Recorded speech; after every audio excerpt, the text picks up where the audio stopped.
suatu hari, Citra dan Tika sedang berbincang-bincang. Tika, aku ingin bertanya dong. Bertanya apa, Citra? Pada saat pelajaran matematika kemarin, aku merasa kesulitan dengan penjelasan ibu guru. Sebenarnya, aku ingin bertanya, tetapi aku bingung. Memangnya bingung kenapa, Citra? Aku bingung karena aku tidak tahu cara bertanya kepada ibu guru. Oh, begitu ya. Sebenarnya ada beberapa aturan saat kita ingin bertanya kepada orang lain. Begitu pula saat kita ingin menyampaikan pendapat kepada orang lain. Itu juga ada aturannya loh, Citra. Begitu ya. Selama ini aku juga tidak tahu bagaimana aturan saat kita ingin menyampaikan pendapat pada saat diskusi bersama, Tika. Oh iya adik-adik, tadi kalian sudah mendengar percakapan antara Citra dan Tika. Mereka menanyakan tentang bagaimana berpendapat dan musyawarah, bukan? Nah, untuk menjawab pertanyaan Citra dan Tika tadi, yuk kita akan belajar tentang pendidikan Pancasila dan kewarganegaraan, tentang berpendapat dan musyawarah. Agar kalian lebih mengetahuinya, yuk kita simak video ini sampai selesai. Setiap harinya pasti kita sering sekali berbicara baik kepada seseorang ataupun kepada banyak orang. Apalagi dasar negara kita, yakni Pancasila, mengutamakan musyawarah saat mengambil keputusan. Sehingga setiap harinya kita tidak akan lepas dari yang namanya berbicara, berpendapat, dan bermusyawarah. Tapi kalian sudah tahu belum ya apa itu berpendapat dan musyawarah? Nah, untuk itu kita bahas satu demi satu. Pertama, kita bahas tentang berpendapat. Berpendapat adalah kegiatan dalam menyampaikan pendapat atau pemikiran kita kepada orang lain. Berpendapat bisa kita lakukan dalam berbagai aktivitas ataupun kegiatan. Contohnya seperti saat kita berada di kelas ataupun saat kita berdiskusi dengan kelompok belajar kita. Nah, untuk menyampaikan pendapat ataupun dalam berbicara mengenai pendapat kita harus menggunakan tata krama. Apa itu tata krama? Tata krama artinya sopan dan santun. Sehingga saat kita ingin menyampaikan pendapat ataupun berbicara mengenai pendapat kita kepada orang lain, maka kita harus menyampaikannya dengan sopan dan santun. Tapi bagaimana ya tata krama saat kita menyampaikan pendapat? Nah, berikut ini adalah tata krama dalam menyampaikan pendapat kita. Tata krama dalam berbicara dan menyampaikan pendapat. Yang pertama, melakukan salam, sapa, senyum, dan meminta izin kepada lawan bicara.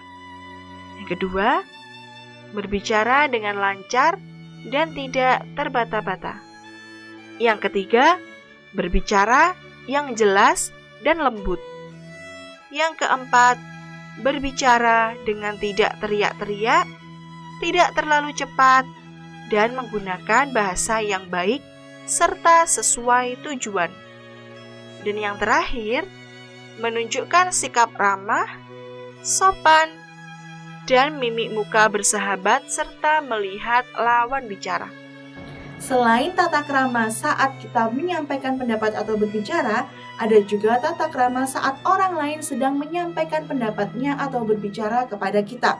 Apa saja ya tata krama saat orang lain sedang berbicara atau menyampaikan pendapat? Nah, berikut ini adalah tata krama saat orang lain sedang menyampaikan pendapatnya. Tata krama saat orang lain sedang berbicara dan menyampaikan pendapat. Yang pertama, bersikap sopan dan ramah. Yang kedua, duduk dengan tenang dan mendengarkan dengan baik. Yang ketiga, mimik muka bersahabat. Yang keempat, menjaga ketertiban dan tidak gaduh. Yang kelima, menghargai pendapat atau pembicaraan orang lain. Yang terakhir, menatap pembicara dan fokus pada orang tersebut. Jadi kesimpulannya adalah kita harus mendengarkan dan menghargai pendapat orang lain. Apabila kita tidak menyetujui pendapatnya, maka kita tidak boleh marah ataupun bersikap tidak baik kepadanya. Kita boleh kok tidak setuju dengan pendapat orang lain, tetapi apabila kita tidak setuju dengan pendapat orang lain, maka harus menyampaikan pendapat kita dengan cara yang baik ya. Adik-adik, apabila kita melakukan tata krama saat berpendapat dan menyimak pendapat orang lain, maka komunikasi akan berjalan dengan baik, lancar, aman, dan nyaman. Berpendapat dan menyimak pendapat orang lain juga memiliki manfaatnya loh. Berikut ini adalah manfaat dari berpendapat dan menyimak pendapat orang lain. Yang pertama, melatih mental percaya diri. Yang kedua, berpikir kritis dan kreatif. Yang ketiga, menambah wawasan ilmu. Yang keempat, belajar menghargai orang lain. Dan yang terakhir, membentuk jiwa solidaritas yang tinggi. Setelah kita membahas tentang berpendapat, sekarang kita bahas tentang musyawarah. Apa itu musyawarah? Musyawarah berasal dari kata bahasa Arab yakni syawara yang artinya berunding. Musyawarah dapat berarti pembahasan masalah oleh beberapa pihak di suatu tempat. Musyawarah dapat dilakukan dalam kehidupan ataupun aktivitas kita sehari-hari. Musyawarah dapat dilakukan di lingkungan keluarga, sekolah, masyarakat, bahkan kenegaraan. Nah, ada beberapa aturan saat kita bermusyawarah. Berikut ini adalah aturan tentang saat bermusyawarah. Ada 3 pembagian dalam aturan saat musyawarah, yakni sebelum, saat, dan sesudah musyawarah. Yang pertama yaitu aturan sebelum musyawarah. Sebelum musyawarah, ada beberapa hal yang harus diperhatikan, yaitu masalah apa yang akan dimusyawarahkan, siapa yang mengundang, siapa yang menjadi peserta, kapan, dan tempatnya di mana. Yang kedua, aturan saat musyawarah. Pada saat musyawarah, aturan yang harus dilaksanakan yaitu salam, senyum dan sapa, berpakaian sopan dan bersih, menggunakan bahasa yang baik dan benar, menyimak pendapat orang lain, serta menyampaikan pendapat dengan jelas. Yang ketiga, aturan setelah selesai musyawarah. Ketika musyawarah selesai, maka yang dilakukan yaitu menghargai keputusan musyawarah, memberitahu keputusan musyawarah, memberitahukan keputusan kepada yang lain, dan melaksanakan keputusan musyawarah. Adik-adik, saat kita bermusyawarah harus dilandasi dengan rasa kekeluargaan dan gotong royong. Sehingga dari bermusyawarah kita bisa mendapatkan terjalinnya silaturahmi, mendapatkan solusi ataupun keputusan dari suatu permasalahan, kemudian menghilangkan prasangka dan mendamaikan suasana. Sehingga dari bermusyawarah kita bisa mendapatkan banyak manfaatnya.